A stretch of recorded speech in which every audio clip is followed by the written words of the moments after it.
नमस्कार, आप देख रहे हैं गुजरात की बात। मैं हूं आपके साथ रश्मि त्रिवेदी। तो आइए करते हैं चर्चा गुजरात में होने वाले कुछ अहम और बड़ी खबरों पर। सबसे पहले बात की सूरत वराछा में कलाकुंज खाड़ी ब्रिज का उद्घाटन हुआ है। वहीं दूसरी ओर सूरत में गांधी स्मृति भवन का आखिरकार भूमि पूजन हो ही गया।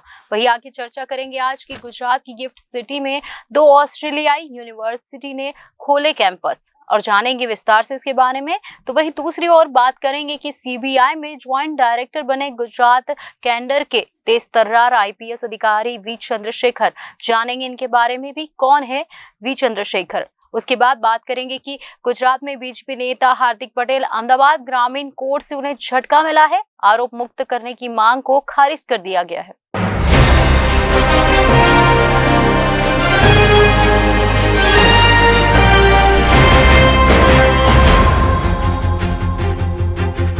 तो आइए शुरू करते हैं गुजरात की बात का सफर। सूरत के वराछा वाटर वर्क से कालकुंज से श्री राम सोसाइटी को जोड़ने वाले ब्रिज के फेज 3 को जनता के लिए अब खोल दिया गया है। सूरत के वराछा वाटर वर्क्स के कालकुंज से श्री राम नगर सोसाइटी को जोड़ने वाले ब्रिज के फेज 3 को जनता के लिए खोल दिया गया है। श्री राम नगर छोर पर साकेत धाम सोसाइटी तक पुल बनाने की योजना बनाई गई, जिससे निर्मित सड़क तापी नदी, वराछा खाड़ी और वराछा मेन रोड क्रॉस करके 3 राज्य मार्गों को एक साथ जोड़ेगी। मोटा वराछा से वराछा मेन रोड, चिकोबाड़ी और श्री राम नगर सोसाइटी तक सीधी कनेक्टिविटी मिलेगी और इससे 10 लाख लोगों को सीधा फायदा होगा।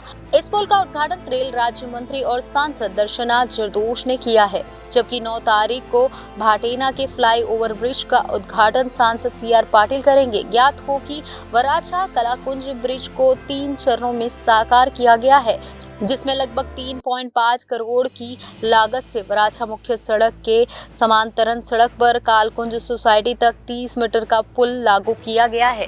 मुख्य पुल के चरण 1 में खाड़ी पुल को अप्रैल 2021 में लॉन्च किया गया था, जिसके बाद मोटा वराछा से वराछा वाटर वर्क्स तक चरण 2 अंतर्गत 115 करोड़ की अनुमानित लागत के तहत नदी पुल का उद्घाटन मई 2022 में किया गया था।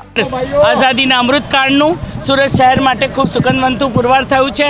આજે સુરત શહેરની જનતા માટે દિવાળી પહેલાં નવું નજરાણું અહીંયા ભેટ કરવામાં આવ્યું છે। સુરત મહાનગરપાલિકા તરફથી 167 કરોડના બ્રિજના ત્રીજા ફેઝનું આજે ઓપનિંગ કરવામાં આવ્યું છે। ચોથા ફેઝનું કામ પણ ટૂંક સમયમાં શરૂ થશે।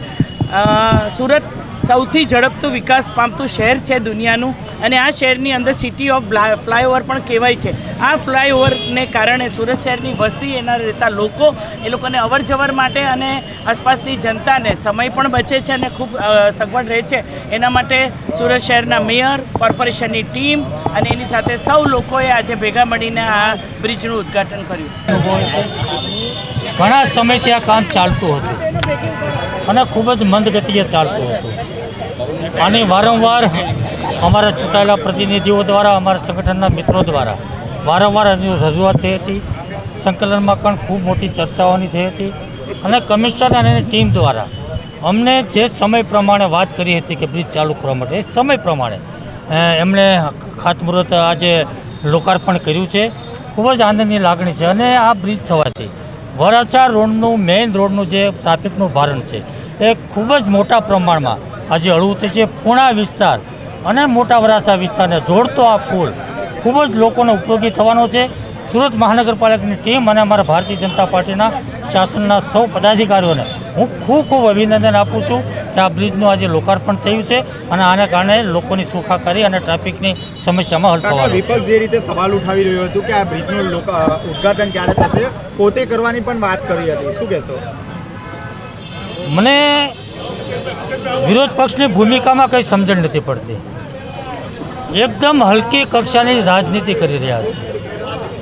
ખરેખર તો વિરોધ પક્ષની ભૂમિકા જ્યારે બ્રિજનું કામ ચાલતું નહોતું, બંધ પડેલું હતું, મંદ ગતિમાં ચાલતું હતું, ત્યારે એમણે અવાજ ઉઠાવવાની જરૂર હતી, અને બ્રિજ તાત્કાલિક પૂરો થાય એની માટેની માગણી, એના માટે આંદોલન જે કંઈ કરવું પડતું હોય તો એ વિરોધ પક્ષે કરવાની જરૂર હતી। એમણે ત્યારે ન કર્યું, એણે કોઈ લેટર નથી લખ્યો, પત્ર નથી લખ્યો। અરે એના પ્રતિનિધિઓ બોર્ડમાં બેસે છે, સામાન્ય સભામાં બેસે છે, સામાન્ય સભામાં એક પણ વાર આ બ્રિજનું કામ ધીમી ગતિએ ચાલે છે, મોડું થઈ રહ્યું છે, કેમ નથી ચાલતું, એની કોઈ વાત નથી કરી।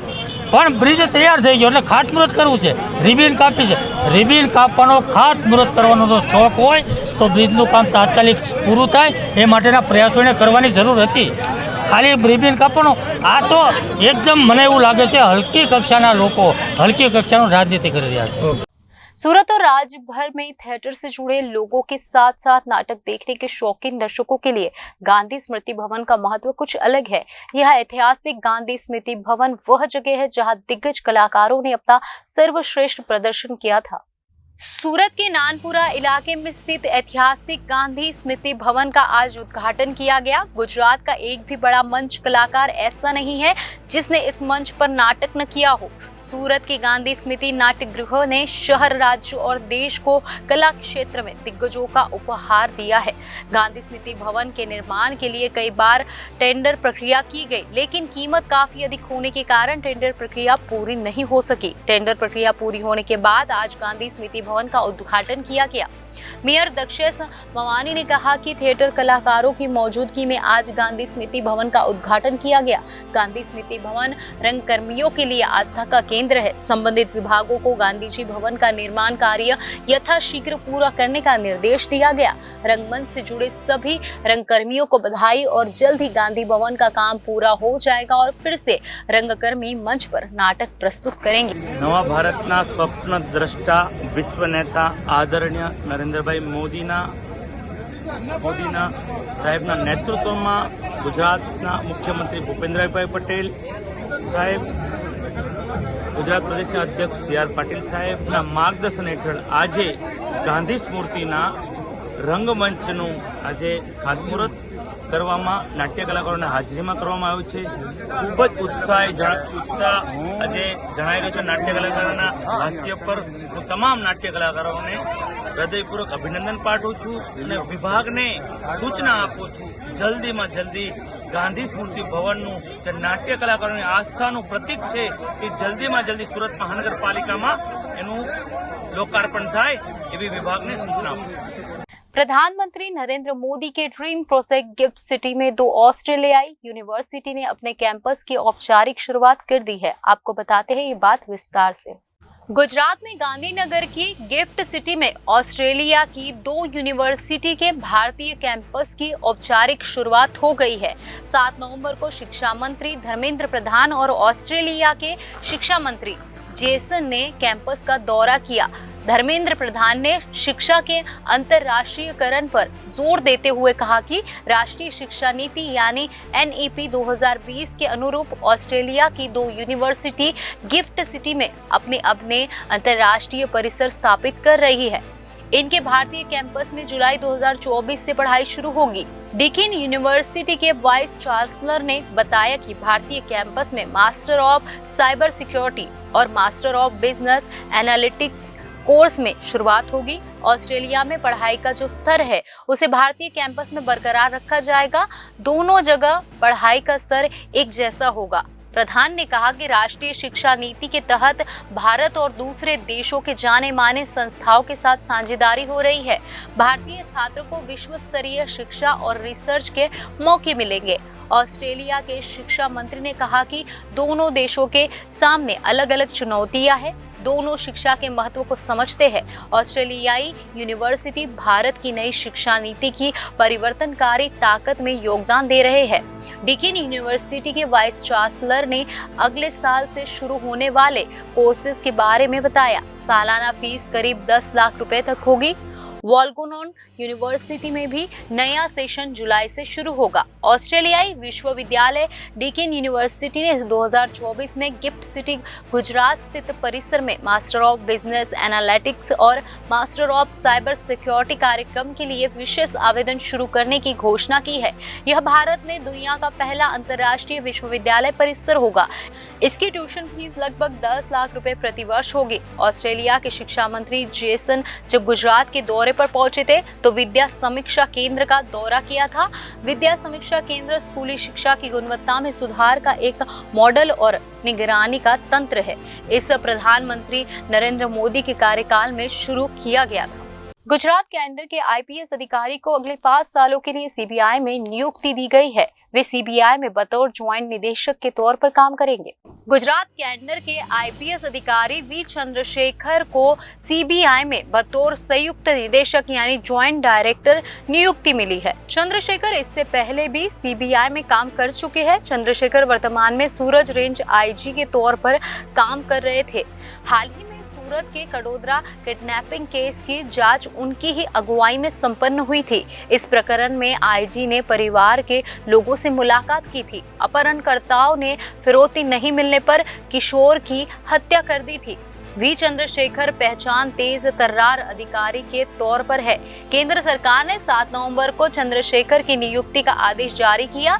इससे पहले चंद्रशेखर के सीबीआई में पुलिस अधीक्षक और उप महानिरीक्षक के रूप में भी काम कर चुके हैं। वो कार्मिक मंत्रालय के एक आदेश में यह जानकारी दी गई है कि 2000 बैच के अधिकारी चंद्रशेखर 2000 सीबीआई में संयुक्त निदेशक के तौर पर काम करेंगे। आदेश में कहा गया है कि मंत्रिमंडल की नियुक्ति समिति ने 5 साल की अवधि के लिए उनकी नियुक्ति को मंजूरी दी है। मूल रूप से तमिलनाडु के रहने वाले वी चंद्रशेखर ने कृषि में पीजी की डिग्री हासिल की। वे पूर्व में गुजरात के काफी सारे जिलों में काम कर चुके हैं। वे कुछ समय से अहमदाबाद रेंज आईजी के तौर पर भी काम कर चुके हैं। पिछले दिनों जब गुजरात के आईपीएस में कामकाज में व्यापक बदलाव हुआ था, तब वी चंद्रशेखर को सूरत रेंज आईजी की कमान सौंपी गई थी।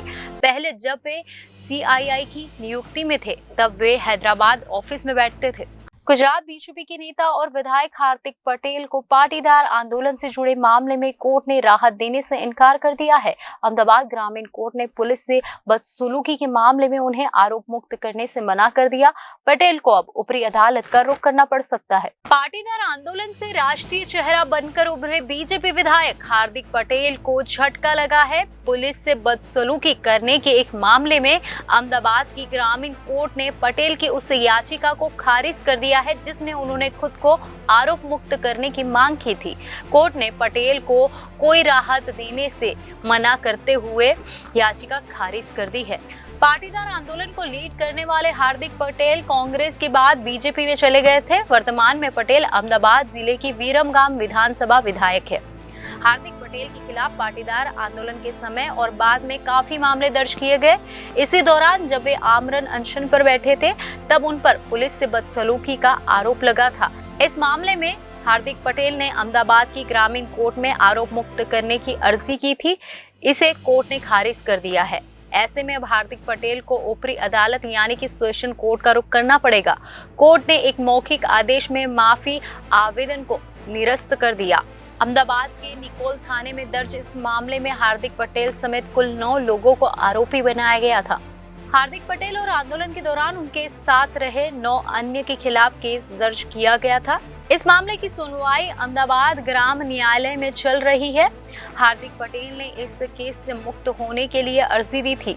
इस केस में काफी समय से बहस चल रही थी। आज यह अर्जी फैसले पर यानी ऑर्डर पर थी। 8 नवंबर को अदालत ने अपना फैसला सुनाया। इस मामले में हार्दिक पटेल को राहत नहीं मिलने ये साफ हो गया है। पाटीदार आंदोलन के आमरण अनशन के दौरान पुलिस के साथ दुर्व्यवहार का मामला जारी रहेगा। हार्दिक पटेल के लिए सेशन कोर्ट और गुजरात हाई कोर्ट के दरवाजे अभी भी खुले हैं। गुजरात की बात में आज बस इतना ही। आने वाली सभी खबरों को जानने के लिए आप जुड़े रहिए जनादेश न्यूज के साथ।